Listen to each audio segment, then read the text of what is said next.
Blog Talk Radio.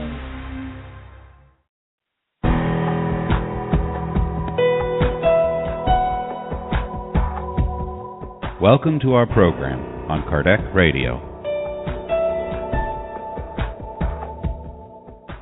Welcome to the messengers in our home.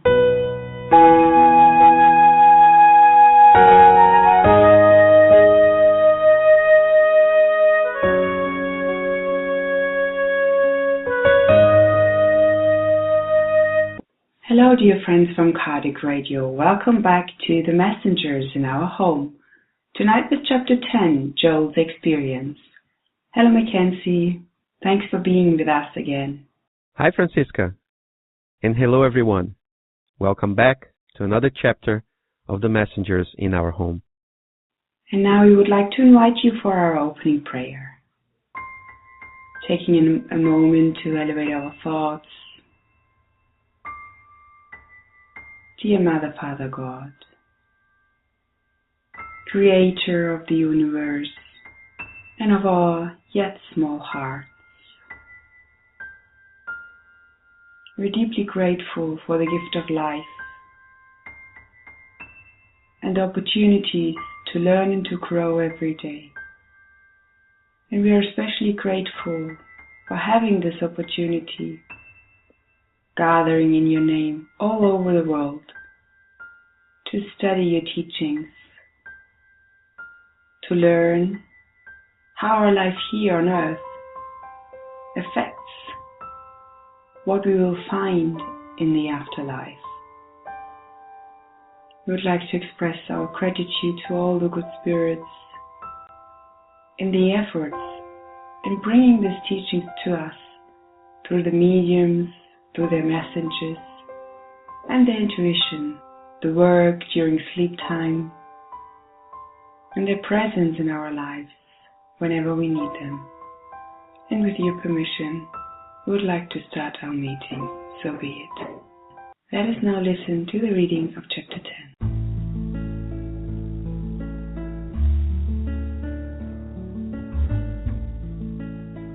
10. Chapter 10, Joel's Experience. I went with Vicente to a corner of the room, where he addressed a pleasant-looking elderly man. "So, my dear Joel, how are you today?" Joel replied with a melancholic expression. "Thanks to divine goodness, I'm feeling much better. I've been receiving magnetic passes every day in the aid chambers in the Ministry of Assistance, and I feel much stronger now." "Have the attacks of dizziness stopped?" asked Vicente with great concern. "They are farther apart now, and when they do occur, they don't afflict my heart as intensely as they used to."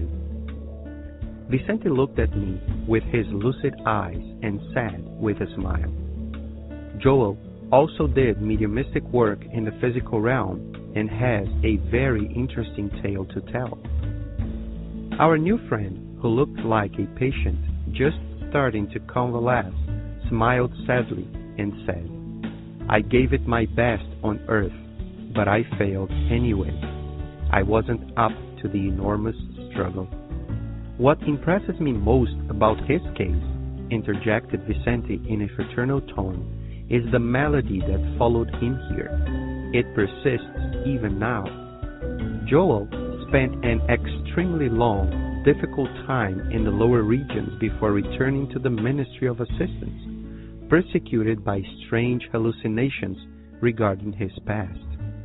"His past?" I asked, surprised. "Yes," explained Joel humbly. "My role as a medium demanded a highly refined sensitivity, and when I committed myself to serving in that capacity, I went to the Ministry of Elucidation, where they gave me a special treatment that sharpened my perceptions. I was going to have to be in a perfect mental state to carry out my future duties. The assistants there acted very favorably on my behalf, and I left for Earth with all the requisites I would need to fulfill my obligations. But, unfortunately... But why did you fail?" I asked. Was it simply due to your sensitivity? Joel smiled and replied, No, I didn't fail because of my sensitivity, but because I used it wrongly. What do you mean? I asked, puzzled. My friend, you should have no problem understanding this. It's hard to believe, but instead of helping others with such an important gift, I lost myself. The way I see it now, God grants heightened sensitivity as a kind of powerful lens, which its owner must use to discern the best route to take, determine dangers and opportunities along the way, and locate common obstacles in order to help his neighbor and himself. I did just the opposite. I didn't use my wondrous lens correctly. I allowed myself to be taken by an unwholesome curiosity and used my lens only to increase my perceptions. Within the context of my mediumistic work, I was able to access people's past lives. It was supposed to be an indispensable talent given to me for serving the common good and for benefiting my neighbor. However, it was an ability that I did not respect as I should have. He paused for a moment, which only increased my desire to hear out his personal experience to the very end. He then continued in the same tone of voice. At the first call from the higher planes, I rushed to help. I had a strong intuition about the promises I had made in No Solar. My mind was filled with sacred plans. I would work. I would spread the harmony of the eternal truths far and wide. However, as soon as I began my work, my heightened psychic state made the mechanism of my slumbering memories revolve like a record under a phonograph needle, and I remembered everything from my next to last existence, when I had donned the cassock under the name of Monsignor Alejandro Pizarro during the final years of the Spanish Inquisition. It was then that I began abusing the sacred lens that I mentioned earlier. The great pleasure of the feelings of power, which can be as harmful as using sense-numbing alcohol, caused me to forget my sacred duties.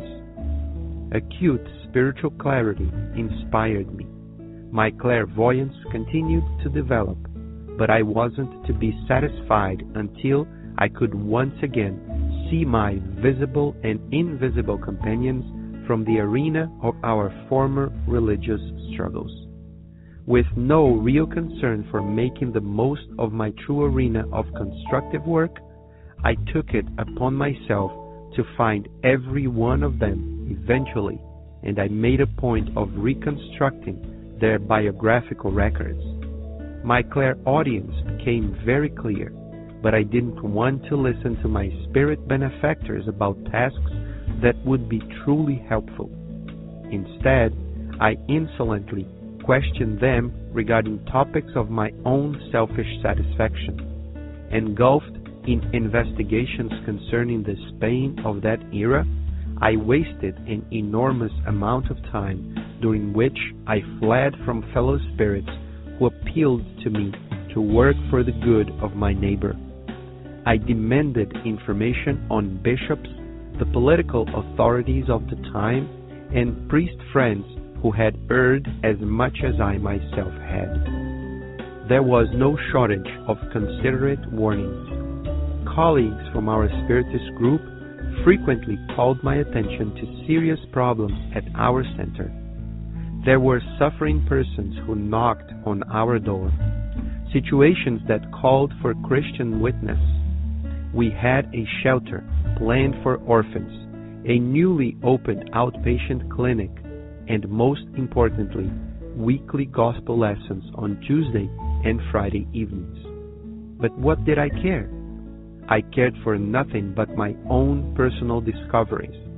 I had forgotten that the Lord had allowed me those memories not to satisfy my vanity, but so that I would understand the extent of my debt to the needy of the world, and to hand myself over to the work of enlightening and comforting those who had been wounded by misfortune. Contrary to the expectations of the selfless friends who had helped me obtain this sublime opportunity, I was not at all inclined to fraternal cooperation, and I took no interest in the consoling doctrine that today is reviving the gospel of Jesus.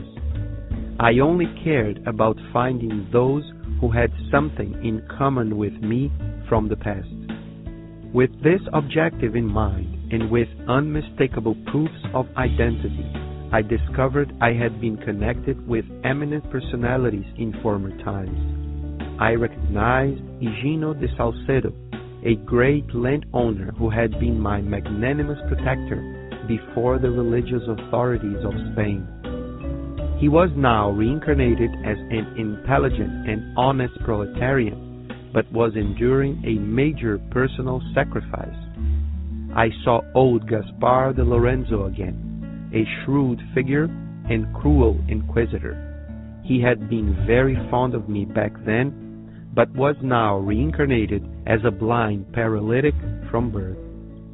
And in this fashion, my friend, I went through life, from surprise to surprise, from sensation to sensation. I, who had been reborn with the ability to remember past lives in order to construct something useful, had transformed this ability into the corruption of my personality. I lost a blessed opportunity for redemption, and the worst thing is the state of madness in which I am now living. As a result of my error in judgment, my mind became unbalanced, and psychic disturbances are an ongoing torture for me. I am undergoing long-term magnetic treatment. Joel suddenly became pale.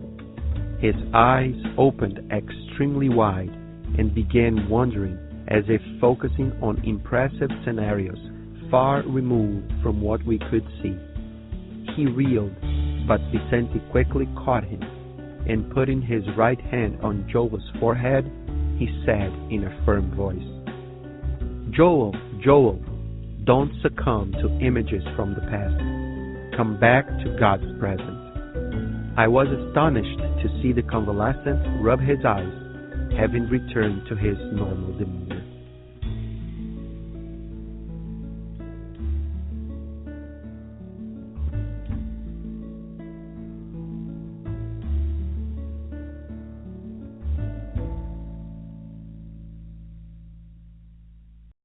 So, as we just heard, we're going to talk tonight about chapter 10 of the book The Messengers.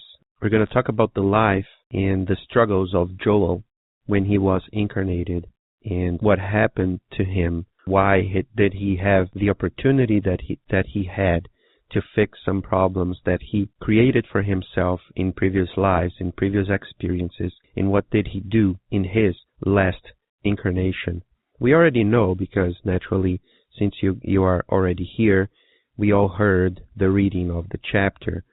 And just a brief recap, last chapter, we had the experience of 3 groups of people. So there were 3 different groups with different problems, and they were talking about themselves, and Andre was there together with Vicente. They were walking around after Telesfero's lecture that we had a few weeks ago. When I say a few weeks ago, you all remember that we're talking about the program, right?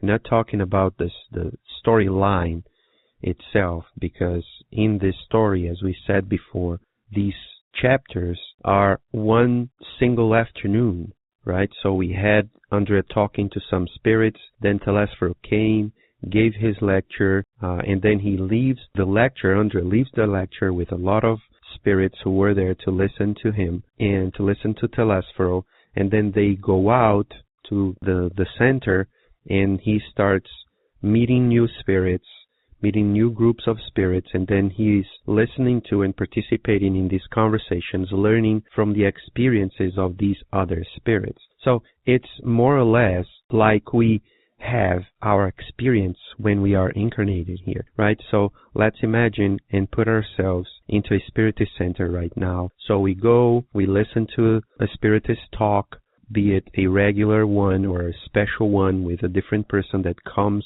to our spiritist center to give a lecture, to give a special talk. And then right after we leave that talk, what do? Right? We go talk to other people, sometimes to meet new friends, if we're going there for the first time, just like Andre is, and meeting all these people. Or if it's a regular meeting, we will go talk to our friends.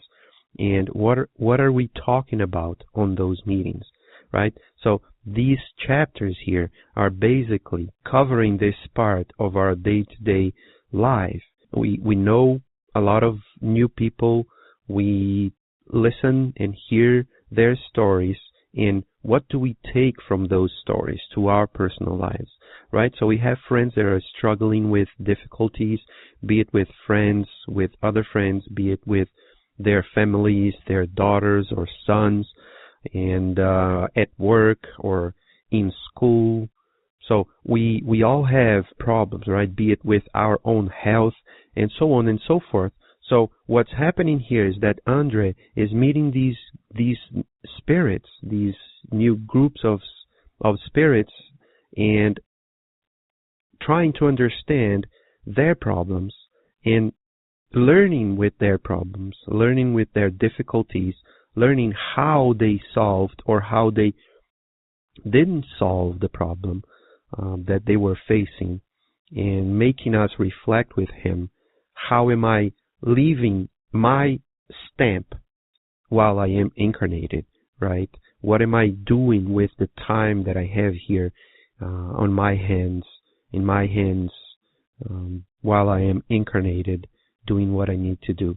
Am I doing what I need to do, right? So once again, these stories are stories of regular people who were here on earth, incarnated, living their daily lives, right? Going through the motions of life, having the opportunity to choose between this or that. Oh, I want to do this, I want to do that. Oh, I'm facing this problem. What am I going to do? Am I going to leave it for later? Am I going to increase this problem by doing nothing, by getting it worse?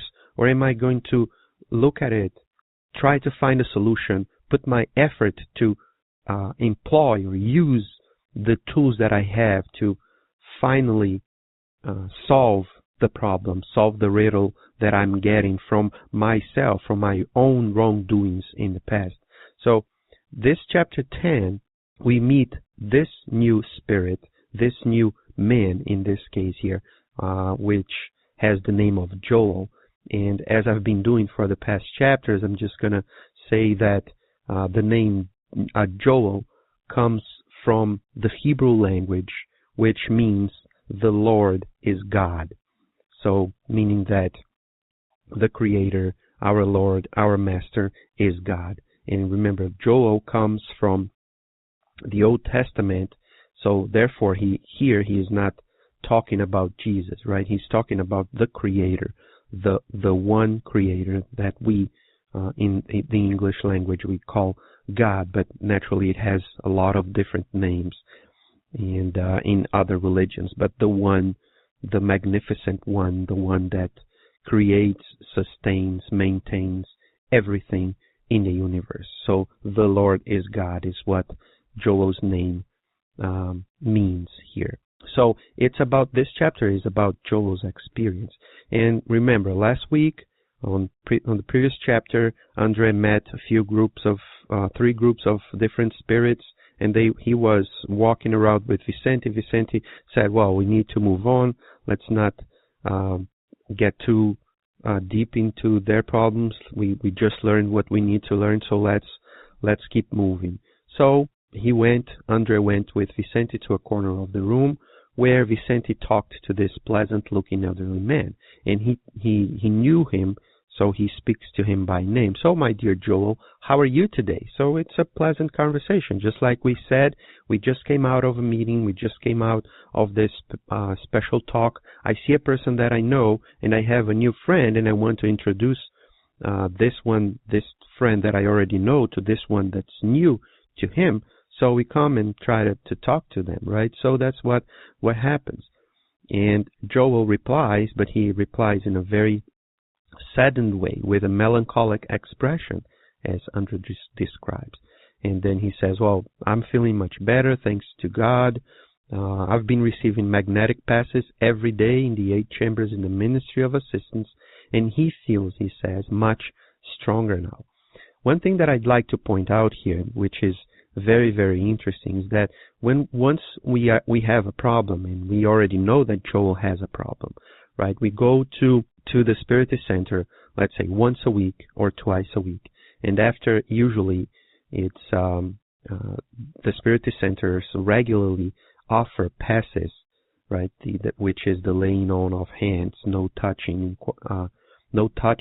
It's just like passing the hands over a certain distance of the body of the person who is receiving the passes, transmitting energies and fluids from the passist, as we call them, to the person who is receiving the passes, with the help of the good spirits who are there involved in that work for that specific task.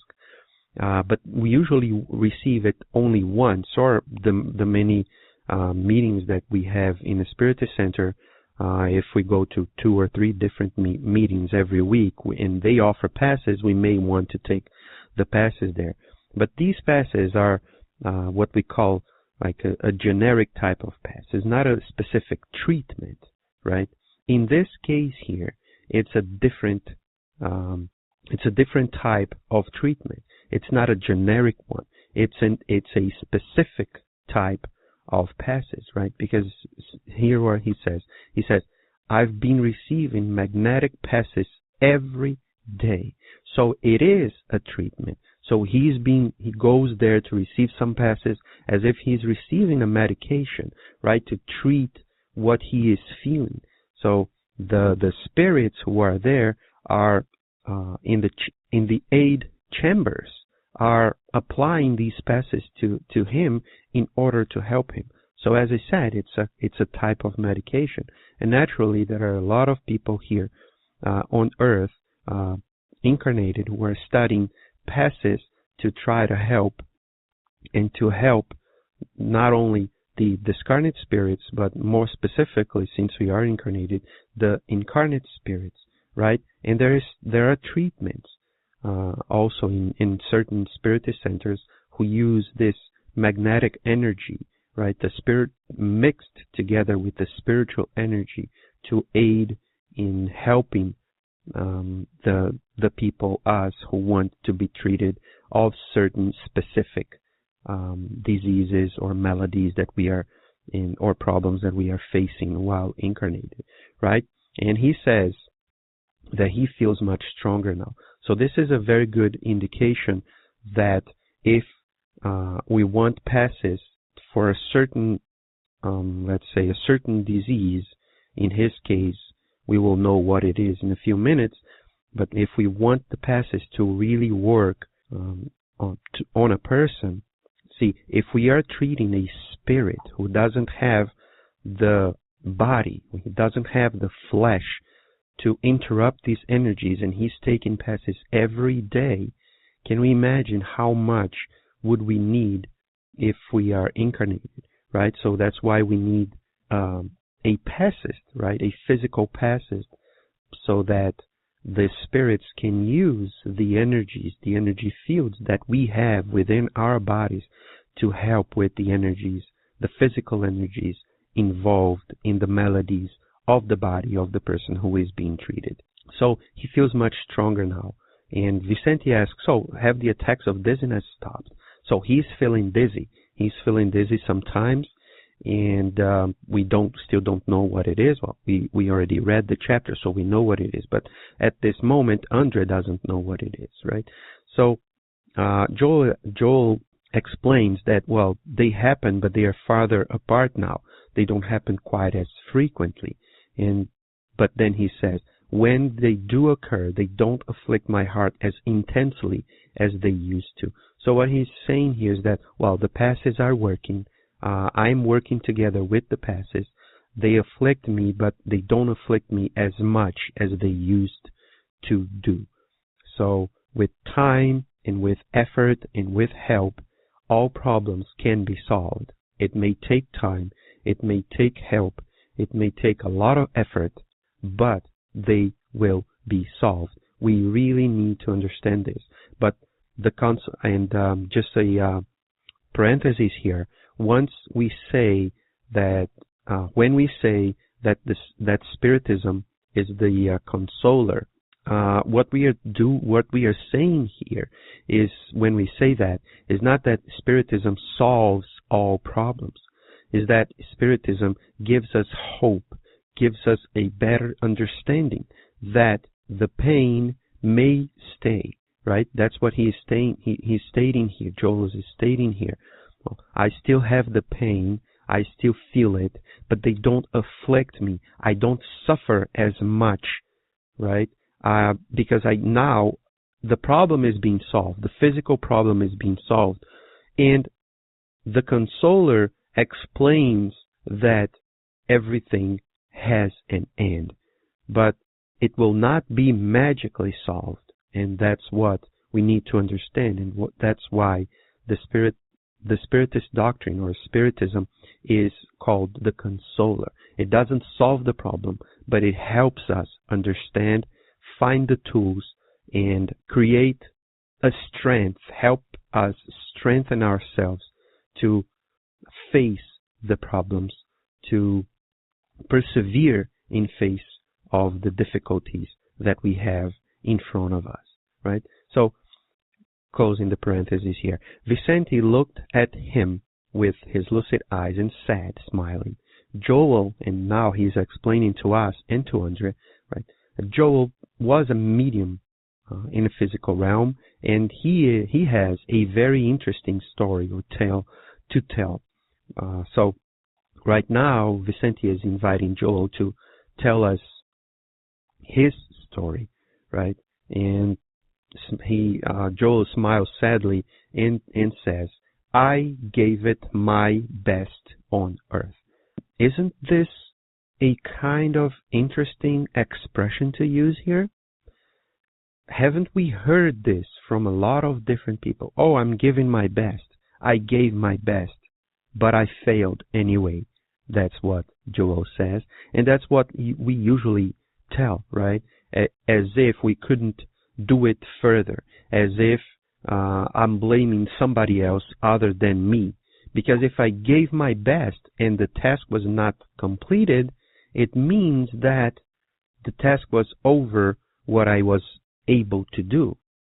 Keep saying, and as we hear from a lot of different people, not only from Spiritist people, but from people, from all walks of life, that God doesn't give a code greater than what my blanket can cover me, right? So, meaning that if I have a problem, I have the means to solve that problem. Maybe not alone, and we keep repeating this, maybe not alone, maybe with a group of people, maybe with the teachings that I got, but I am able to solve the problem. But we usually tend to use excuses and thinking to ourselves that these are justifications, when most of the times, unfortunately, we're giving excuses not to solve the problem. And Joel finalizes saying that he wasn't up to the enormous struggle. I'm not saying that it can't be enormous, that it can't be really big, that it's a big problem. However, we need to understand that if we have a problem, we have to try really hard, changing the word here, not try, to really make the effort and go to the end.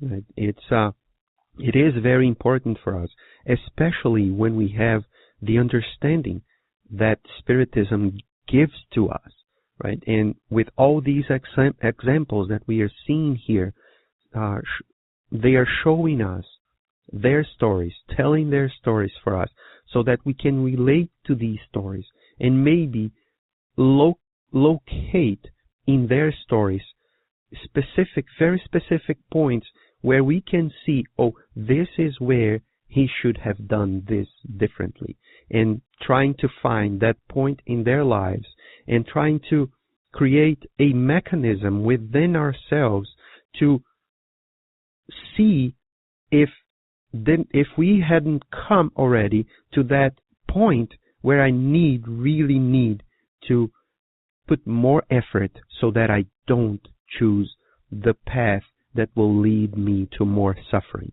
that will lead me to not solving the problem that I have in my own hands.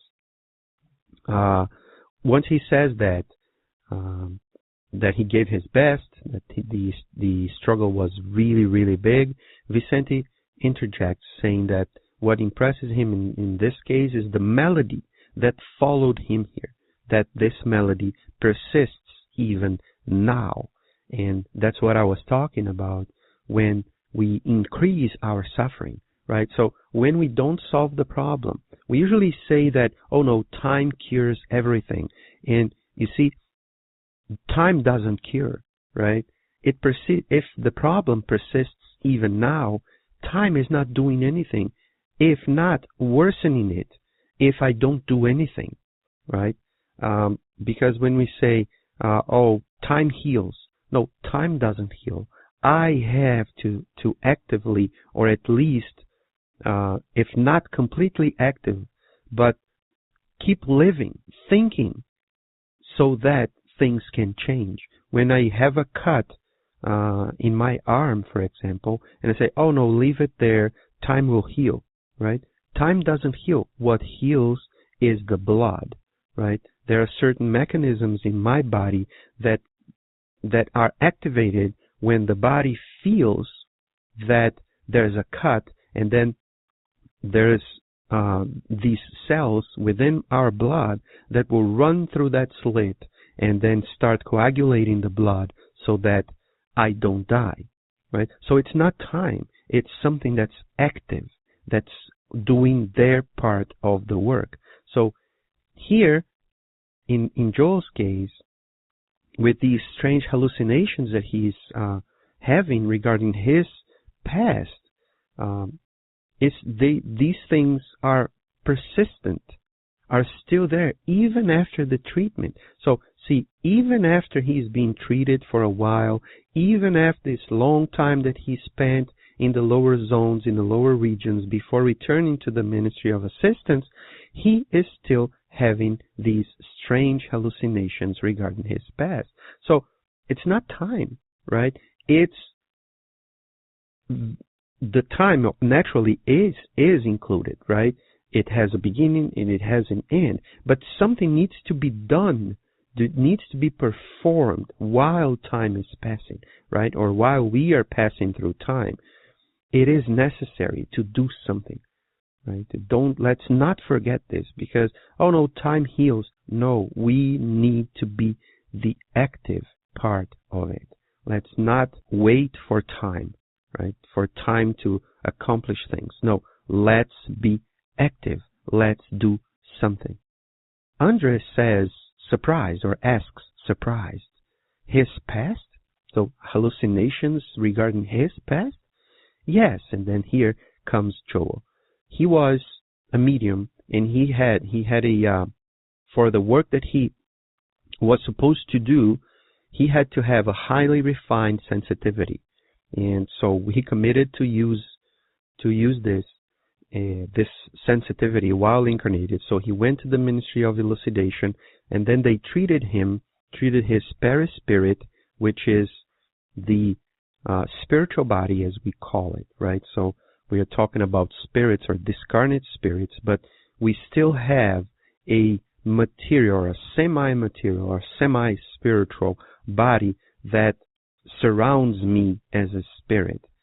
And this body, this spiritual body, the perispirit, was treated so that Joel, could have his perceptions sharpened.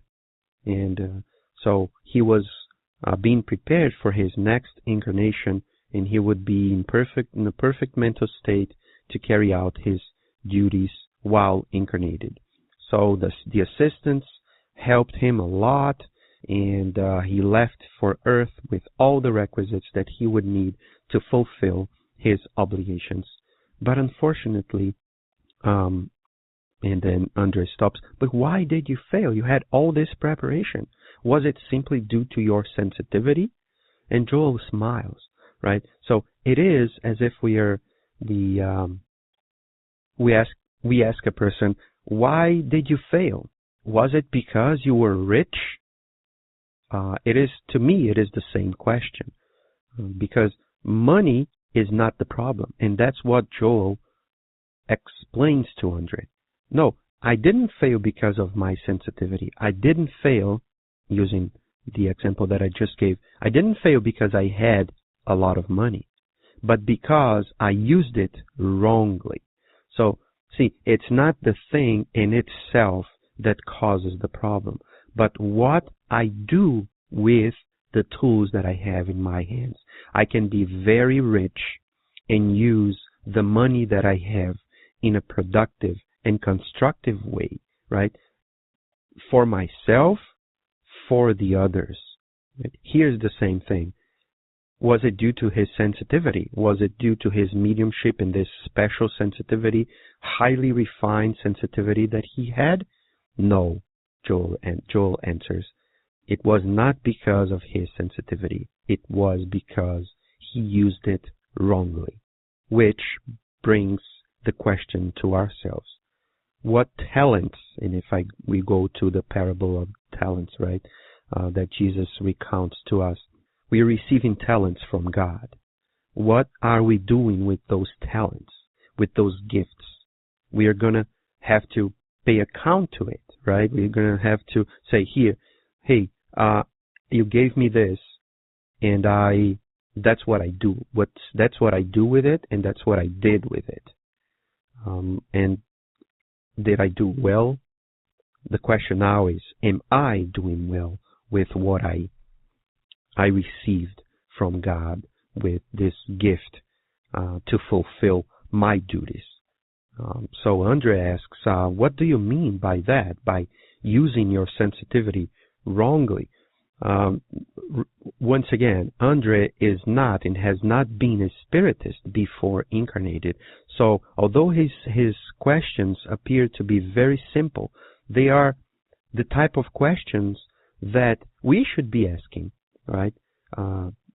Reflecting upon ourselves, say, even if I know, or if I think that I know, we should be always asking questions, right? We should be always striving to pursue the knowledge so that we can really understand for ourselves, to be able to do something with that knowledge, not the mere knowledge and or the mere curiosity of knowing something. And that's what Joel will tell us also in his answer to this question of Andre, right? What do you mean? And Joel answers in a way that is very interesting also, because he starts by saying, my friend, you should have no problem understanding this.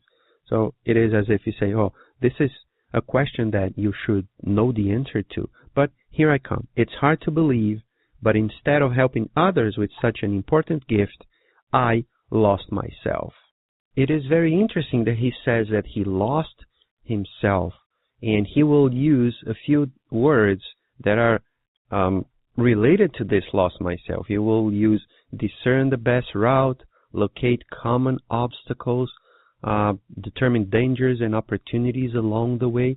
So it was as if he had the power, or he had the possibility of really finding way, right, of walking towards these dangers and problems and keep going. But then at some point he diverted himself from the main path and lost himself.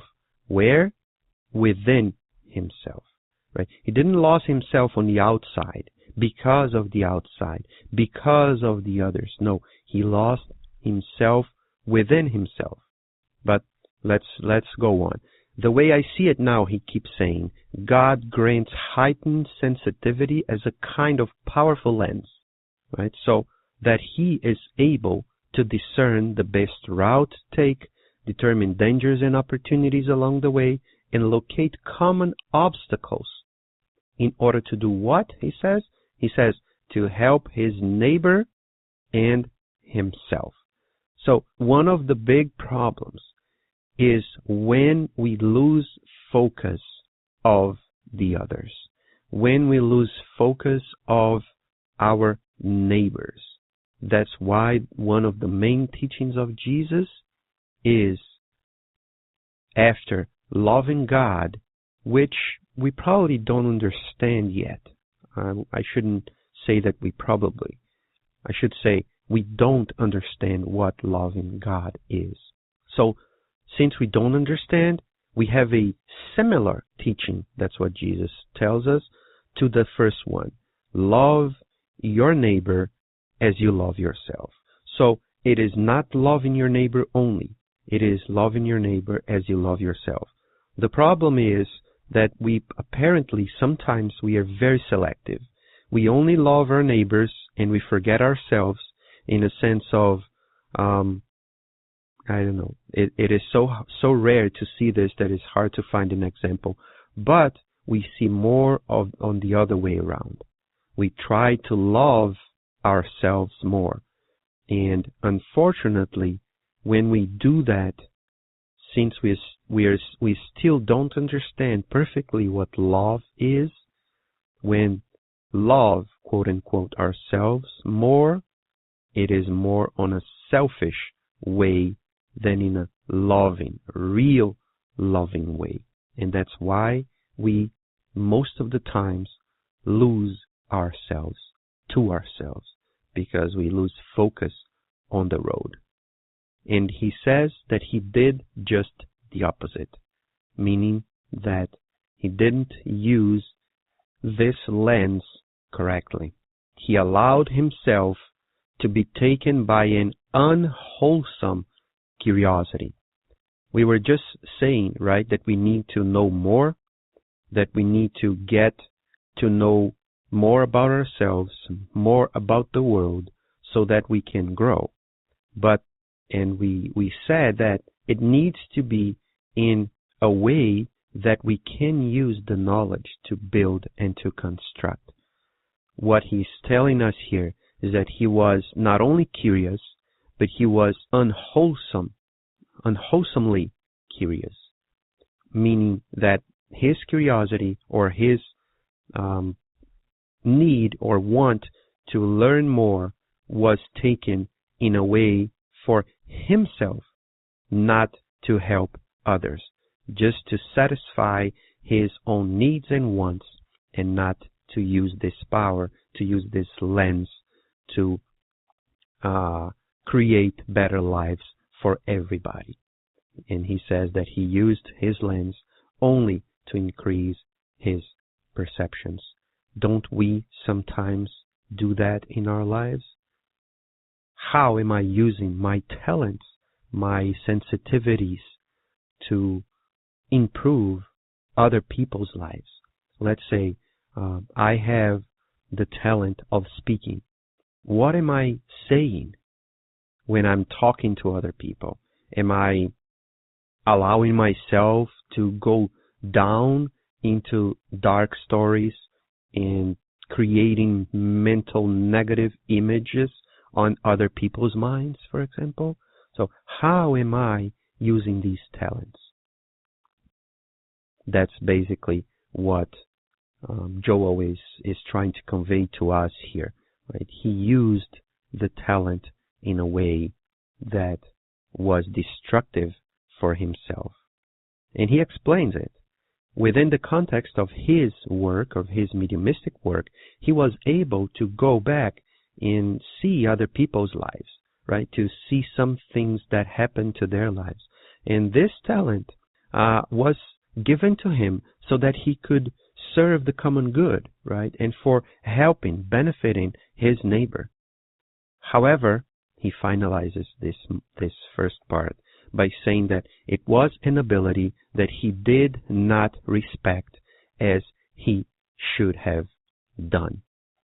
So since he doesn't tell us a story of a person that he helped using his ability, we're just going to try to imagine one possibility here of using his sensitivity of knowing other people's lives or access some problems in other people's lives on how to help them with that sensitivity and what he could have done just based on what we already read in other people's accounts.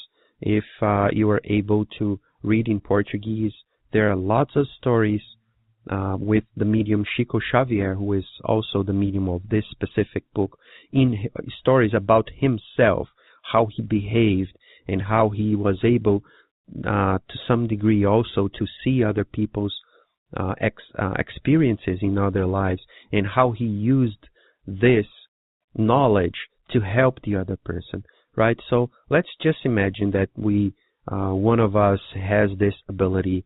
A person comes to talk to us, tells what he is feeling at that moment or what she is feeling at that moment, and I am able to go back and read a little bit of his life in the past and see that he or she had a problem with, let's say, a son or with a daughter. And you can clearly distinguish that daughter, that with what you have a problem or you had a problem, now that daughter came as your mother or as a sister. And you can see that person is one of the main sufferings or the main causes of the suffering that we are going through. How could I help that person, right? If not telling stories, for example, about brothers and sisters who all have problems and how we need to understand what family is made up for, that we should strive to control ourselves, that we should strive to understand that the other person also has their own problems, and maybe giving a hint or a suggestion based on what I learned from her or his previous life, saying that, oh, why don't you try to do this for the other person? Because maybe this will help you break that ice. You will be able to show the other person that you can do something better, or that we can work together to improve this or that, right? So this is just one example amongst maybe millions or billions, since we are billions here incarnated, right? On how I can use the talent, or I could use the talent that Joel had. But what he's telling us is that he should have done this, and he didn't do it. I'm not saying that I would be able to do it, or saying that you would be able to do it, but we are really here listening to his telling of the story, that he said that he should have done, but he was not able to do it, that he didn't respect, right? Didn't have the respect for this ability and use it properly to improve himself as he promised, not to the others, but as he promised to himself, right? So he pauses a little bit as if he is thinking about the story or thinking about the experience to keep telling us what happened, what really happened. So he lived his life. He was living his life. There was the call, right, for him to start working and using his abilities. He had a strong intuition about the promises he had made in No Solar, so he doesn't say that he remembered, but since he had this sensitivity, he was able to sense it much, let's say, stronger, or he was really, really one to know what was going on. Once again, intuition, not the complete knowledge because of the forgetfulness of the past. But he is different from the previous stories that we had, right? This one already has a knowledge that goes deeper. So and then we understand how more responsible he is for the things that he does and for the things that he doesn't do, right? And he says, my mind was filled with sacred plans. I would work. I would spread the harmony of the eternal truths far and wide. So he had his mind set up to do. He knew what he had to do intimately, based on his intuition, this strong intuitions. He knew his strong intuition. He knew what he needed to do, and he had his goal set up. I'm going to do this. However, then it all happens again. Instead of really focusing on what is important, what is necessary to do, he faltered. He faltered himself. However, he said, as soon as he began to work, his heightened psychic state made the mechanism of his slumbering memories revolve like a record under a phonograph needle. Stop here. Today, we all have iPhones, iPads, Androids, cell phones. Music is not played anymore, at least not in a large scale, played more, not even in CDs, right? Music is played electronically. We don't have phonographs anymore. Well, we still have them around. We still have CDs around, but we understand this book was written in 1944-45, so CDs were really far away from, music, electronic music in files, right, were not being even thought about. So how would he use a different metaphor, right, of the time? So his memories were like, these memories were slumbering. So he started to awake those memories, and he remembered everything from his next to last existence, so from his previous life. And then he discovered that he was a priest under the name of Monsignor Alexandre Pizarro, right, during the final years of the Spanish Inquisition. And then, once he got that, he began abusing the sacred lands that he mentioned earlier. So this is something that I need to point out here, and that I really like about this part, is that although some people may look at this and say, see, once again, spiritists are talking about other religion, and maybe degrading them to some degree. No, we are talking about people. We are talking about spirits, right? So before and now I'm talking about myself, before I start talking about a different religion, I always have to remember that I had a previous life. Spiritism is really young. Only 100, more or less, when this program is being recorded, less than 160 years old.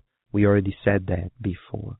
So it is very unlikely that my previous life, I was a spiritist before this life. Maybe I could have been in the very beginnings of it. I'm not sure that I was. So once I start talking bad things about priests, about other religions, I may be talking bad things about myself. So it is very important for us to really remember this. I am a spiritist right now, but was I a spiritist?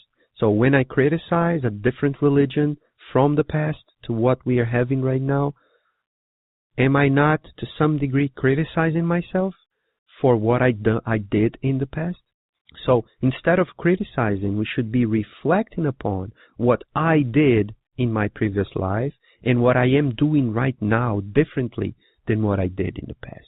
So when Joel remembers that he was a Monsignor Alexandre, we need to remember that he is talking about himself. He is not talking about the priest that did this right or did this wrong, or the religion that created this or did that, and so on and so forth. No, he is talking about himself. That he, when he had the chance to be a Monsignor, that he used the power that he had in his hands in the wrong way. And unfortunately, what he is recounting us here, retelling us here, is that even when he had the second chance to use a different type of power that he was able to have so that he could fix what he had done wrong in the previous life, he took the same approach and used the power, the sacred lens, wrongly again. He says, the great pleasure of the feelings of power caused him to forget his sacred duties. He had the power. He could do a lot of things. Did he do it? No. He forgot his sacred duties, which is very interesting in and of itself, because he said that his power was to remember, right?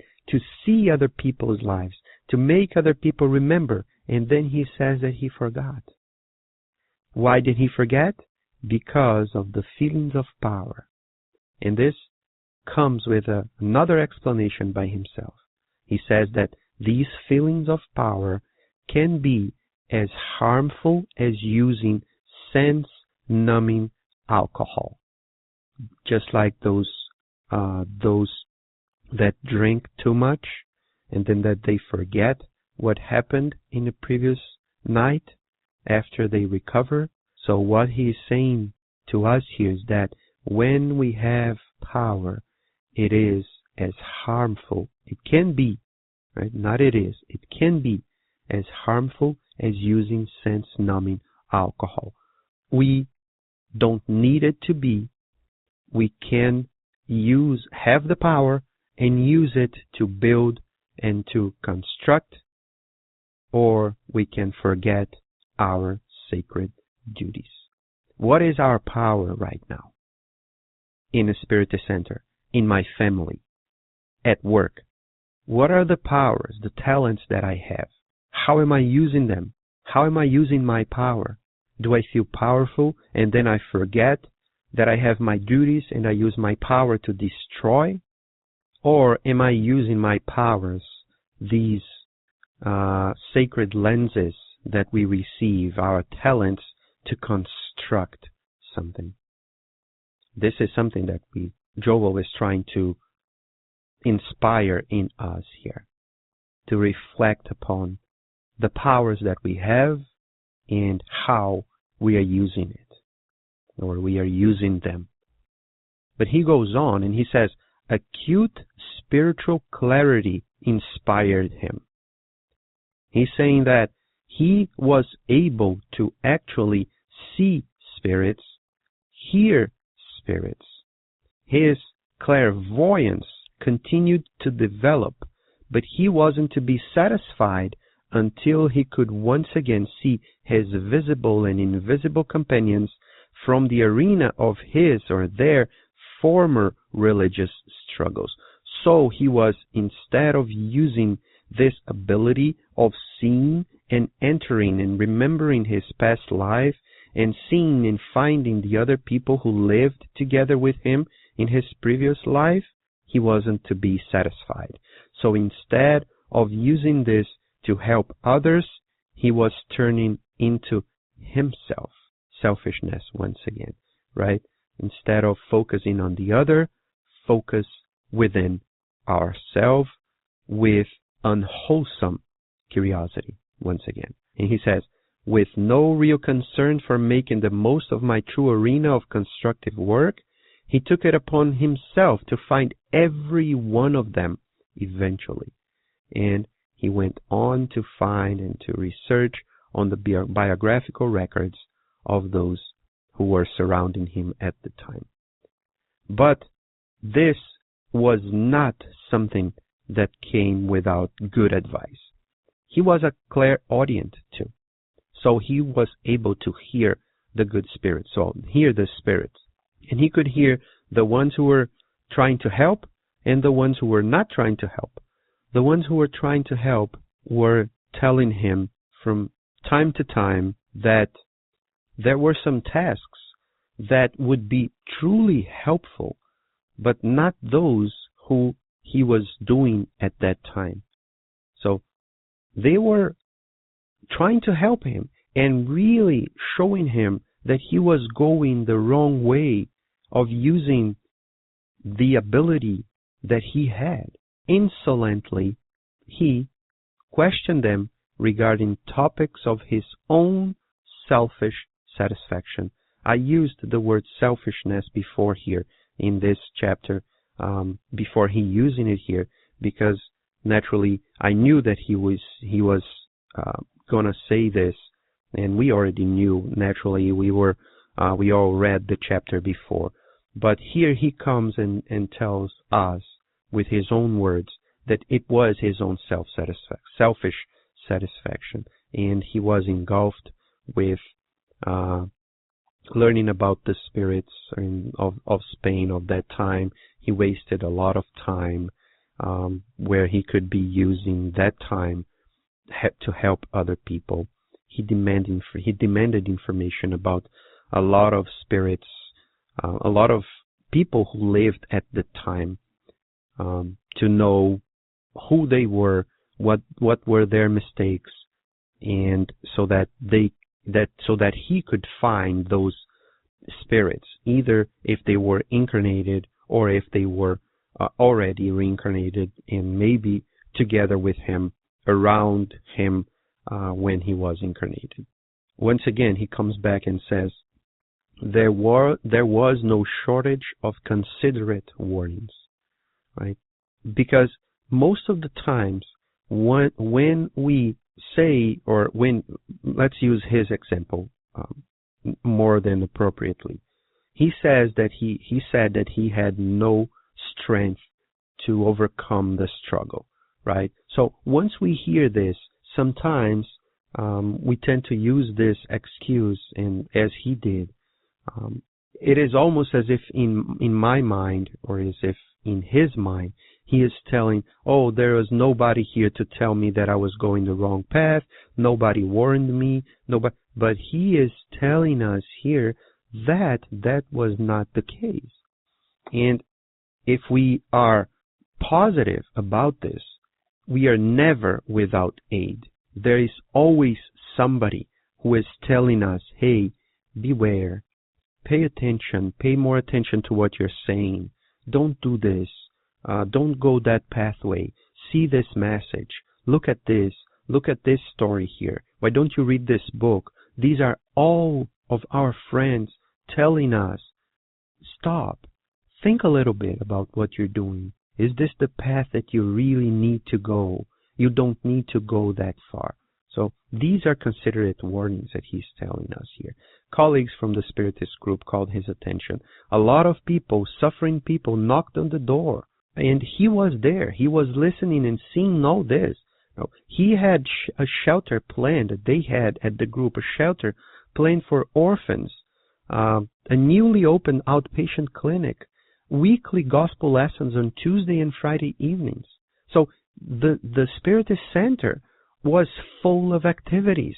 These are all callings to us. We have a lot of different activities in the Spiritist Center.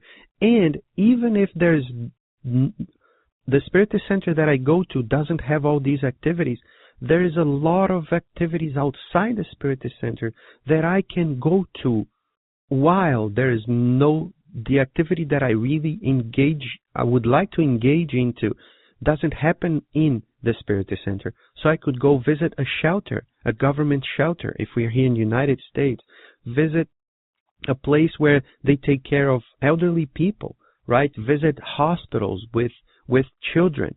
Look for something to do outside of the Spiritist Center. In his case, was even worse because he didn't even have to look for. All these activities were in the Spiritist Center, inviting him at all times to do something. But what did he care?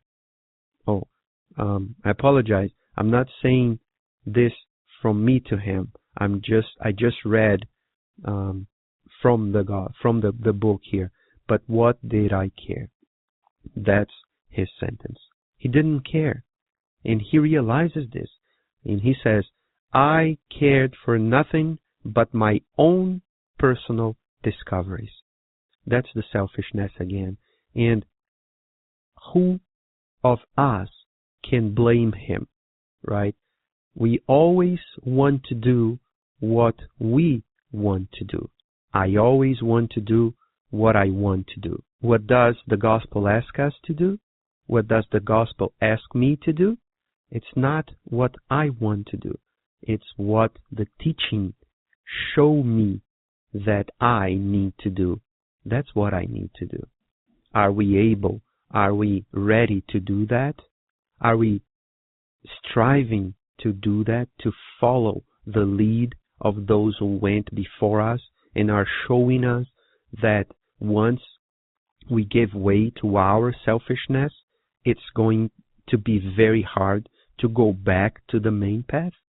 Joe's experience here is full of this, of these teachings, of these ideas for us to really understand how our lives should go, right? He had forgotten that the Lord had allowed him those memories not to satisfy his vanity, but so that he would understand the extent of his debt to the needy of the world, and to hand himself over to the work of enlightening and comforting those who had been wounded by misfortune. So he is inviting us to think on how to use, once again, and forgive me for repeating this, how am I using my talent? How am I using the opportunity that I have here as a gift from God? But, once again, he, contrary to the expectation of those friends in the spiritual realm that provided him with the opportunity, the sublime opportunity, he was not going to do the job that he was supposed to do and that he committed himself to doing before incarnated. So, unfortunately, he goes back within himself, forgetting the spirit of Spiritism, which is to revive the gospel of Jesus, helping others, giving consolation to those who look for easing the suffering and understanding better why we are here. He only cared about finding those in common with him that had something to do with his previous life. And with this thing in mind, he went looking for it, and he found proofs of identity, and he discovered that he was connected with eminent personalities in former times. And he tells us that he recognized two different people, Higino de Salcedo and Gaspar de Lorenzo. And it is very interesting here for us to notice something. In these two stories that he tells us in a very brief way, right? I'm going to read so I don't lose the words that he uses here.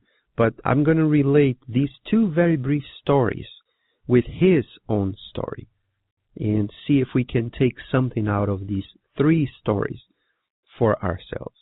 He says, quote, I recognized Higino de Salcedo, a great landowner who had been my magnanimous protector before the religious authorities of Spain. He was now reincarnated as an intelligent and honest proletarian, but was enduring a major personal sacrifice.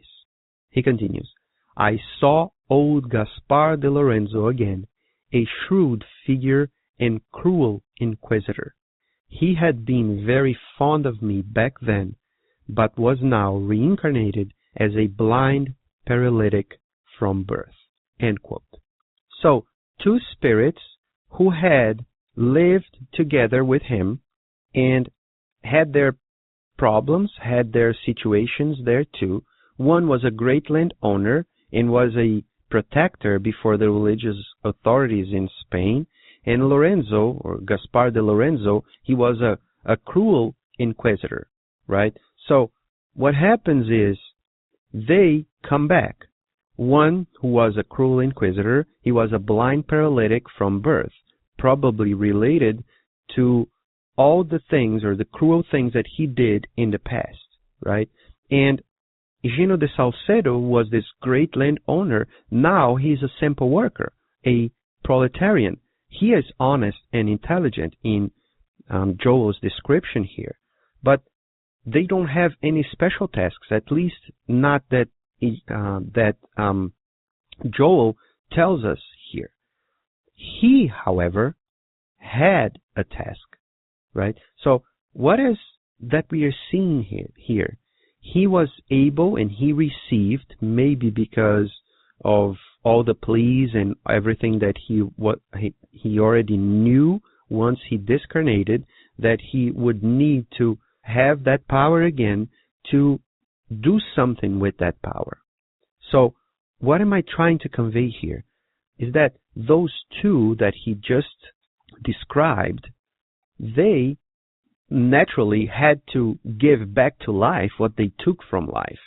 So unfortunately to one of them, he came with defects because of all the defects that he caused or the problems that he presented to other people as being a cruel inquisitor.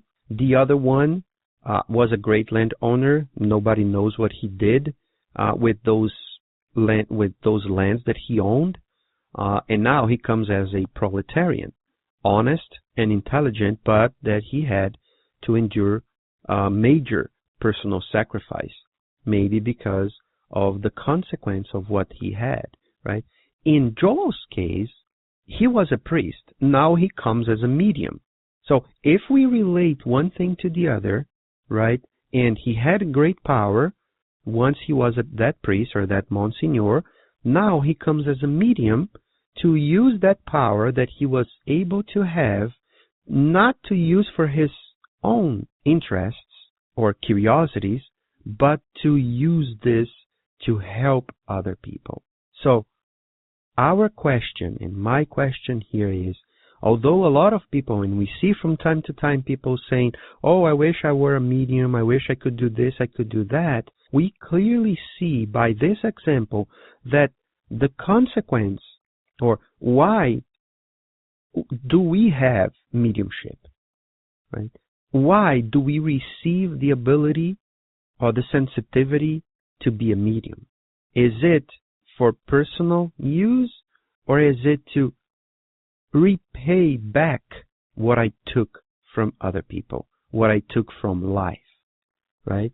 So Higino de Salcedo, great landowner, then because maybe he didn't know how to use that, he came now to understand the other side of a person that doesn't have a land, doesn't have something of his own in this case, only his own power to work, and besides being honest and intelligent, but going through a major personal sacrifice, or Gaspar de Lorenzo, who was a shrewd figure, cruel inquisitor, who had a lot to expiate and reincarnated as a blind paralytic from birth.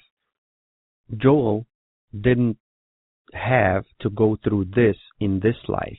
He was able to receive mediumship with the advice of use it for others, not for yourself. However, that's not what he did, right? We already said that a million times here, and that unfortunately, that's not what he did with his talent, with his gift. So he only mentioned these two people, these two friends of him, and in this fashion, he went through life from surprise to surprise, from sensation to sensation, finding different people, probably finding other people who lived at the same time as he did. And he says now, as he's about to finish his own story with the closing of everything that we were talking, he says, quote, I, who had been reborn with the ability to remember past lives in order to construct something useful, had transformed this ability into the corruption of my own personality. I lost a blessed opportunity for redemption, and the worst thing is the state of madness in which I am now living. End quote. So he says it to us loud and clear. I had this ability to construct, to build something that will last, that will be able to be used by other people to be strong, to console other people, something useful to other people's lives. However, he used the ability to corrupt his personality, because he came with that ability to check himself, not to help others. Because only when I am helping others, I am actively helping myself. So once we see this case of Joel, and if you know a little bit more about Chico Xavier's life and what he did to help other people, we can clearly see how tough it was for him to do what he did. Because remember, every time he had Chico Xavier, right, knowing a lot of stories about himself, every time he had a person talking to him, and this was one of his abilities, right, to see and have that sensitivity or the sensibility to see and read other people's lives and what were the struggles that the other person was going through.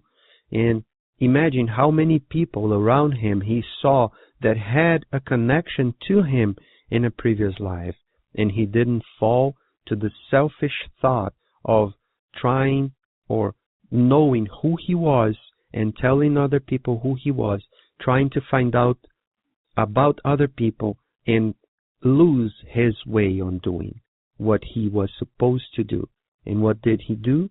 He used his mediumship since the beginning of the very first days that he knew about his mediumship to write, to use the communication that he was able to have with spirits of people who already passed away, to console, to build, and to construct a better world for all of us, not only for himself, for all of us.